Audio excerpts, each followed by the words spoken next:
మనం అన్ని రకాల ఇన్ఫ్రాస్ట్రక్చర్ తోటి మనం రాష్ట్రం ఏర్పాటు చేసుకున్నాం కదా అధ్యక్ష. కాబట్టి మనకు సంబంధించిన విషయాల వల్ల మనకు పొయ్యి గంటే వంట గిట్ట తెచ్చుకునే అవసరం లేకుండే సరి విధంగా రెడీగా సెక్రటరీ చేయాలి. మీరు మాకు కట్టించిన సెక్రటరీతో మీరు చెప్తున్నటువంటి అదేం కార్లు అన్న ల్యాండ్ క్రూజర్ కార్లు ఇవన్నీ విరుగుతుండొచ్చు. కానీ నేనేమంటున్నా ఆనాడు కూడా ఇట్లనే ప్రభుత్వం సమకూర్చిన ఇన్ఫ్రాస్ట్రక్చర్ కూడా ఉన్నది కదా. ఆ రోజు సమకూర్చిన ఇన్ఫ్రాస్ట్రక్చర్ తోటి మన రాష్ట్రానికి అనేక రకాలుగా తీసుకునే ప్రయత్నం చేయాలి. 10 ఏళ్ల రాష్ట్రంలో ఉన్నటువంటి పరిస్థితుల్ని ఆర్థిక మంత్రి గారు జవాబులు చెప్తారు. కానీ జరుగుతున్నటువంటి సంబంధించిన విషయం లోపల మనం ఎంతసేపు రిపోర్ట్స్ను లేకపోతే ఇతరత్ర కోటింగ్ చేసుకునే కంటే ప్రస్తుత వాస్తవ పరిస్థితులను ఒకసారి క్షేత్రస్థాయిలో తెలుసుకోవాలి. మనిషి సగటు రేటు నిన్ననే అరిగి చెప్తా ఉంటే 2,12,000 అప్పు జరిగామని. ఈ విధంగా అప్పులకు సంబంధించి వేరే రాష్ట్రాలతో పోల్చుకొని మనం చాలా తక్కువ అని చెప్తున్నారు. ఇవన్నీ పెద్ద లెక్క మన ఊళ్ళలో చెప్పినటువంటి లెక్క కాకుండా దయచేసి తెలంగాణ 10 సంవత్సరాల నుంచి ఇంకా భవిష్యత్తుకు సంబంధించి మీరు అంటారు విమర్శించుకోవద్దు మన రాష్ట్రాన్ని. కేంద్రం నుంచి అందరికీ నిధులు తెచ్చుకోవాలనుకుంటున్నాం. ఆ దిశలో మన కార్యక్రమం కొనసాగాలని గౌరవ మాజీ మంత్రి గారికి యువ శాసనసభ్యుడు ఈ సందర్భంగా విజ్ఞప్తి చేస్తాను. స్పీకర్ సార్, నేను చెప్పింది వారు చెప్పింది ఎవరు చెప్పింది అయినా కూడా అధ్యక్ష అల్టిమేట్గా అవన్నీ కూడా రిపోర్ట్స్ అధ్యక్ష. నేనేమి నా సొంత కవిత్వం కాదు. సరే, I take his point in the right spirit sir. తప్పకుండా వారు అన్నట్టుగా మరి జీతాలు ఎందుకు ఇవ్వలేదన్నారు. 2019 చివరిలో కరోనా వచ్చింది అధ్యక్ష. అప్పటిదాకా జీతాలు మంచిగానే వచ్చినాయి. 2019 కరోనా వచ్చినాక మేమేమనుకున్నాం అధ్యక్ష, పేదల సంక్షేమం ఆగొద్దు, ఎమ్మెల్యేల జీతాలు ఆగినా పర్వాలేదు, ఎమ్మెల్సీల జీతాలు ఆగినా పర్వాలేదు, మంత్రుల జీతాలు ఆగినా పర్వాలేదు, కానీ రైతులకు రైతు బంధు ఆగద్దు, పేదలకు పెన్షన్లు ఆగద్దు, పేద పిల్లలకు కళ్యాణ లక్ష్మి ఆగద్దు అట్లా అనుకున్నాం. అందుకే ఉద్యోగుల జీతాలు కూడా కొద్దిగా ఆలస్యంగా ఇవ్వచ్చు. కానీ నేను అడుగుతున్నా, ఇవాళ ఉద్యోగులందరికీ జీతాలు పడుతున్నాయి ఫస్ట్కు. ఇట్లా అబద్ధాలు చెప్పొచ్చా? ఇవాళ నేను చూపెడతాను అధ్యక్ష, నా దగ్గర మొత్తం పేపర్ కటింగ్లు ఉన్నాయి, మొత్తం మంత్రి గారికి పంపుతాను. ఇవాళ మొత్తం కాంట్రాక్ట్ అవుట్ సోర్సింగ్ ఉద్యోగులు 8 నెలలుగా జీతాలు లేని వాళ్ళు ఒక్కరు కాదు అధ్యక్ష, రాష్ట్రంలో లక్షల మంది ఉన్నారు. వాస్తవాలు వారికి కూడా తెలుసు అధ్యక్ష. చెబితే అధ్యక్ష ఇంకా చాలా ఉంది, నేను విమర్శ చేయట్లేదు. అనవసరంగా వారు విమర్శ చేయదలుచుకుంటే నేను కూడా చేయొచ్చు అధ్యక్ష. నేను చెప్పేది వారికి ఒకటే, కరోనా అనేది మొత్తం దేశాన్ని కాదు ప్రపంచాన్ని ఊపిన ఒక మహమ్మారి, దానికి ఎవరు కూడా అతీతులు కారు. సరే, మంత్రి గారికి నేను చెప్పేది ఏమంటే అధ్యక్ష, ఆనాడు 2014లో అధ్యక్ష మన ప్రయాణం ప్రారంభమైనప్పుడు 4.5 లక్షల కోట్లు మన జిఎస్డి. ఈరోజు ఎంత అధ్యక్ష? 16 లక్షల కోట్లు.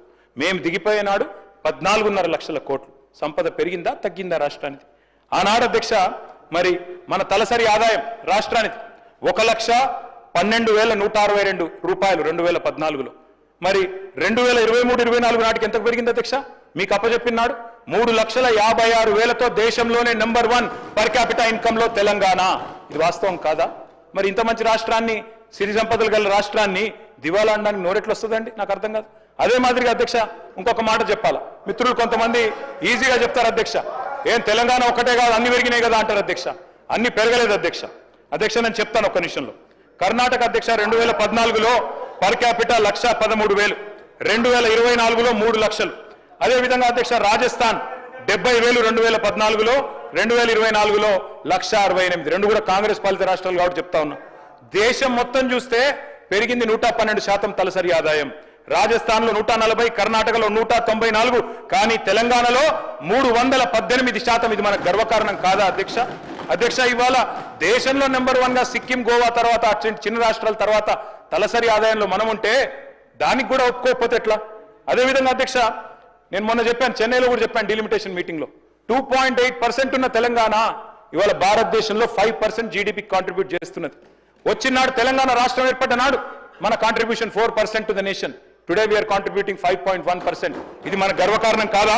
మరి నిజంగానే మీరు అన్నట్టు దివాలా తీస్తే అది తగ్గుతుందా పెరుగుతుందా అధ్యక్ష? ఇంకొక మాట అంటా ఉన్నా అధ్యక్ష, ఒకటి కాదు అధ్యక్ష, రిపోర్ట్లు బోలెడు ఉన్నాయి. మల్టీ డైమెన్షనల్ పావర్టీ తగ్గింది, హౌస్ హోల్డ్ ఇన్కమ్ పెరిగింది, ఇవన్నీ కూడా రిపోర్ట్స్ ఉన్నాయి. నేను వాటికి జోలికి పోను అధ్యక్ష. మొన్న February 17, 2025 నాడు ఒక రిపోర్ట్ విడుదల చేశారు అధ్యక్ష మన రాష్ట్ర ప్రభుత్వం. అందులో 10 సంవత్సరాల అచీవ్మెంట్స్ చూస్తే మరి ఎందుకో కానీ తెల్లారి వరకే డిలీట్ చేయించింది అధ్యక్ష. 10 సంవత్సరాల డెవలప్మెంట్ చూపెట్టినందుకు కొంతమంది ఉద్యోగుల మీద చర్య కూడా తీసుకున్నారని చెప్పి నేను విన్నాను అధ్యక్ష. నేను ఒకటే చెప్తా ఉన్నా, ఆనాడు మిగులు రాష్ట్రంగానే మన ప్రయాణం ప్రారంభమైంది. మీకు ఒక విషయం దయచేసి అందరు కూడా తెలుసుకోవాలి. మేము ఆనాడు తెలంగాణ ఉద్యమంలో ఉన్నప్పుడు పెద్దలు కేసీఆర్ గారు, పెద్దలు జయశంకర్ గారు ఎప్పుడు చెప్పేవారు, తెలంగాణ 1948లో సర్ప్లస్ స్టేటే, 1956లో ఆంధ్రాతో కలిసినాడు సర్ప్లస్ స్టేటే, 68లో ఉద్యమం ప్రారంభమైనాడు, మొదటి దశ ఉద్యమం. ఆ రోజు సర్ప్లస్ స్టేటే, 2001లో సర్ప్లస్ స్టేటే, 2014లో సర్ప్లస్ స్టేటే, 2025లో కూడా సర్ప్లస్ స్టేటే, మిగులు రాష్ట్రమే. నేనేదో ఊరికే చెప్పట్లేదు అధ్యక్ష. సర్ప్లస్ అంటే ఏంది అధ్యక్ష? సర్ప్లస్ అంటే అధ్యక్ష, తెలంగాణ రెవెన్యూ రిసీట్స్ ఉంటాయి, తెలంగాణ రెవెన్యూ ఎక్స్పెండిచర్ ఉంటుంది. రెవెన్యూ రిసీట్స్ అంటే రాష్ట్రం యొక్క సొంత పన్నుల ఆదాయం, పన్నేతర ఆదాయం, నాన్ ట్యాక్స్ రెవెన్యూ. అదే మాదిరిగా మనకు కేంద్రం నుంచి వచ్చే సెంట్రల్ షేరు, అదేవిధంగా గ్రాంట్స్ ఇన్ ఎయిడ్, ఈ 4 కలిపితే రెవెన్యూ రిసీట్స్ అధ్యక్ష. రెవెన్యూ ఎక్స్పెండిచర్ అంటే జీతాలు, పెన్షన్లు, మిత్తీలు, అదేవిధంగా సబ్సిడీలు, ఈ 4 అధ్యక్ష. రెవెన్యూ ఒకవేళ రెవెన్యూ ఇన్కమ్, రెవెన్యూ రిసీట్స్ కనుక రెవెన్యూ ఎక్స్పెండిచర్ కంటే ఎక్కువ ఉంటే we are revenue surplus. Today I'm going to share the details with you sir. మీరు 2014లో రాష్ట్రాన్ని మాకు అప్పచెప్పినప్పుడు ఆనాడు కాంగ్రెస్ పార్టీ 369 కోట్ల రెవెన్యూ మిగులుతో మాకు అప్పచెప్పింది. మళ్ళీ మేము తిరిగి మీకు అప్పచెప్పినాడు 2023లో 5,944 కోట్ల రెవెన్యూ సర్ప్లస్ తో మీకు అప్పచెప్పినాం. ఈరోజు మీరు బడ్జెట్ ఇక్కడ పెట్టినారు, ఏం పెట్టారు? ఇందులో 2,700 కోట్ల రెవెన్యూ సర్ప్లస్ అని పెట్టినారు. నేను అడుగుతా ఉన్న బట్టి విక్రమార్క గారిని, పెద్దలు ముఖ్యమంత్రి గారిని, అధ్యక్ష తెల్లారలేస్తే చెప్తారు అధ్యక్ష అప్పులు వడ్డీలు కట్టడానికే మాకు డబ్బులు లేవని. వాస్తవం ఏంది అధ్యక్ష? మరి అయితే మీరు బడ్జెట్లనైనా తప్పు చెప్తున్నారు, లేదా బయటనైనా తప్పు చెప్తున్నారు. ఒక దిక్కేమో మీరు సర్ప్లస్ చూపెడుతున్నారు. సర్ప్లస్ అంటే ఏంటిది? జీతాలు గట్టంగా, మిత్తీలు గట్టంగా, పెన్షన్లు ఇయ్యంగా, సబ్సిడీలు ఇయ్యంగా మా దగ్గర 2,700 కోట్ల రెవెన్యూ మిగులు ఉంది అని మీరే బడ్జెట్లో చెప్పినరు. మరి ఇంకో దిక్కేమో అప్పుల కోసం అప్పులు తెస్తున్నాం, వీఆర్ నాట్ సర్ప్లస్ స్టేట్ అన్నట్టు, మనం ఏదో నిజంగా చిప్పబట్టుకొని నిల్చున్నట్టు ఈ రకంగా మాట్లాడడం మంచిది కాదు అధ్యక్ష. నేను మొత్తం సబ్జెక్టే మాట్లాడుతున్నాను సార్, సబ్జెక్టే టైం ఎట్లా డిసైడ్ చేసినామంటే కేటీఆర్ గారికి 30 మినిట్స్, మహేశ్వర్ రెడ్డి గారికి 15 మినిట్స్, అక్బరుద్దీన్ ఓవైసీ గారికి 15 మినిట్స్, సిపిఐ సాంబశివరావు గారికి 5 మినిట్స్, శంకరయ్య గారికి 30 మినిట్స్. మీరు ఇప్పటికే 45 మినిట్స్ మాట్లాడారు.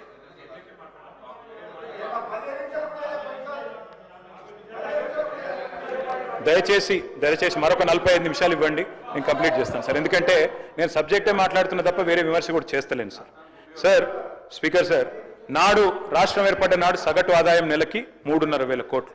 మన ముఖ్యమంత్రి గారు చెప్పినారు నెలకు సగటు ఆదాయం ఈరోజు 18,000 కోట్లు. మరి పెరిగిందా సార్, తగ్గిందా తెలంగాణ? అంటే అధ్యక్ష నేను ఎందుకు చెప్తున్నా ఇదంతా అంటే, మీరే బడ్జెట్లో ఒక మాట చెప్తారు, మీరే బయట ఇంకో మాట చెప్తారు.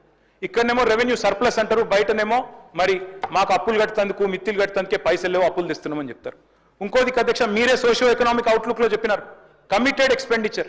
కమిటెడ్ ఎక్స్పెండిచర్ అంటే ఏంది సార్? మీరు అప్పులు, వడ్డీలు, జీతాలు, పెన్షన్, ఈ 4 కలిపి కమిటెడ్ ఎక్స్పెండిచర్.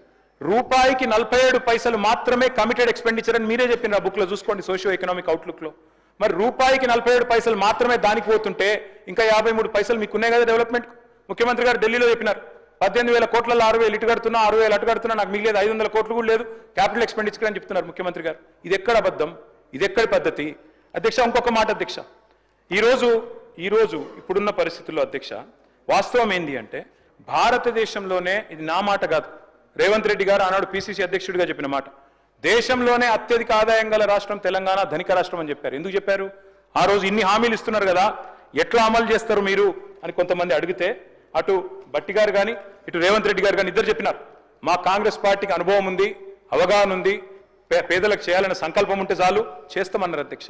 చెయ్యండి మీరు, యూ షుడ్ సక్సీడ్ అని కోరుకుంటున్నాం మేము అధ్యక్ష. వాస్తవం ఏంటి అంటే అధ్యక్ష, ఈరోజు వీళ్ళు ఎందుకు ప్రచారం చేస్తున్నారు అధ్యక్ష? ఇట్లా అప్పులు అప్పులు అప్పులు అని తెల్లారులేస్తే థాట్ పోలీసింగ్, ఒక ప్రాపగాండా పెడ్లింగ్ ఎందుకు చేస్తున్నారు? మాకు తెలుసు, ప్రజలకు కూడా అర్థమైంది అధ్యక్ష. ఎందుకు అంటే అధ్యక్ష, వీళ్ళు అలవిగాని హామీలు ఇచ్చి 6 గ్యారంటీలు 100 రోజులని అఫిడవిట్లు పెట్టి, బాండ్ పేపర్లు పెట్టి, మొత్తం కలిపి డిక్లరేషన్ల పేరిట 420 హామీలు ఇచ్చి, ఈరోజు కేవలం వాటిని ఎగ్గొట్టడానికి, 420 ఎన్నికల హామీలను కట్టగట్టి ఏట్లో పారేయడానికి, అదేవిధంగా గ్యారంటీలను గంపగుత్తగా గంగలో కలిపేయడానికి, డిక్లరేషన్లను మూటగట్టి మూసిలో పారేయడానికి ఇవాళ అప్పులు అప్పులు అప్పులు అంటూ సాకులు వెతుకుతున్నారు అధ్యక్ష. ఇది వాస్తవం అధ్యక్ష. థాట్ పోలీసింగ్ చేస్తున్నారు, తెల్లారు లేస్తే ఒకటే రకంగా అప్పులు అప్పులు, కింది నుంచి మొదలు పెడితే పైదాకా. కానీ వాస్తవం ఏంది అధ్యక్ష? కొందరిని అన్నిసార్లు మోసం చేయొచ్చు, కొందరిని కొన్నిసార్లు మోసం చేయొచ్చు, కానీ అందరినీ అన్నిసార్లు మోసం చేస్తాననుకుంటే మాత్రం అది కుదరదు అనే మాట కూడా నేను విజ్ఞప్తి చేస్తా ఉన్నా అధ్యక్ష. ప్రజలు ఎదురు చూస్తున్నారు, ఈ బడ్జెట్ స్పీచ్ 15 నెలలు ఇవాళ వీళ్ళు పెట్టిన రెండో బడ్జెట్ అధ్యక్ష. ఇది రెండో బడ్జెట్ అంటే ఒక ప్రభుత్వానికి 5 బడ్జెట్లు పెట్టే అవకాశం ఉంటుంది. మరి రెండో బడ్జెట్ అంటే 40% మీరు ఇప్పటికే మీరు మీ విధానాలు ఏంది, మీ ప్రాధాన్యాలు ఏంది ఈరోజు చెప్పేసినారు మీరు. మరి ఇందులో ఏముంది అధ్యక్ష? ఈ బడ్జెట్లో 100 రోజుల్లో 6 గ్యారంటీలు అన్నారు. 500 రోజులు దగ్గర పడుతుంది అధ్యక్ష. ఎప్పుడెప్పుడు వస్తాయి డబ్బులు గ్యారంటీలు అని చెప్పి ప్రజలు ఎదురు చూస్తూ ఉన్నారు. ఇవాళ వాస్తవం ఏంటంటే అధ్యక్ష, 15 నెలల ప్రయాణం మీద ఏమన్నా నిజాయితీగా ఆత్మవిమర్శ ఉంటుందేమో, సరి చేసుకుంటారేమో, కొత్త పథకం ఒక్కటన్నా పెడతారేమో అనుకున్నాం. కానీ 6 గ్యారంటీలకు చూస్తుంటే మంగళం బాడినట్టే కనబడతా ఉన్నది అధ్యక్ష. అధ్యక్ష, రాహుల్ గాంధీ గారు స్వయంగా చెప్పారు అధ్యక్ష, 6 గ్యారంటీలకు వెంటనే చట్టబద్ధత కల్పిస్తామంటూ రాహుల్ గాంధీ గారు, సోనియా గాంధీ గారు స్వయంగా చెప్పిన మాట.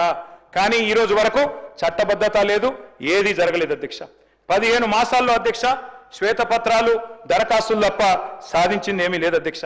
ఇవాళ తెలంగాణలో పాపులర్ గా నడుస్తున్నది ఏంటంటే అధ్యక్ష, డైలాగ్ ఇవ్వాలి, ఎవరిని అడిగిన మంత్రులను తెలియదు, గుర్తులేదు, మర్చిపోయినాం. 6 గ్యారంటీలు అమలు తెలియదు, 420 హామీలు ఎప్పుడు తెలియదు, డిక్లరేషన్లు మర్చిపోయినరు, అభినవ గజనీలుగా మారిపోయిన పరిస్థితి అధ్యక్ష. అధ్యక్ష, వీళ్ళ హామీలేమో తాటాకంత, కానీ ఇచ్చింది మాత్రం ఈ తాకంత కూడా లేదు అధ్యక్ష.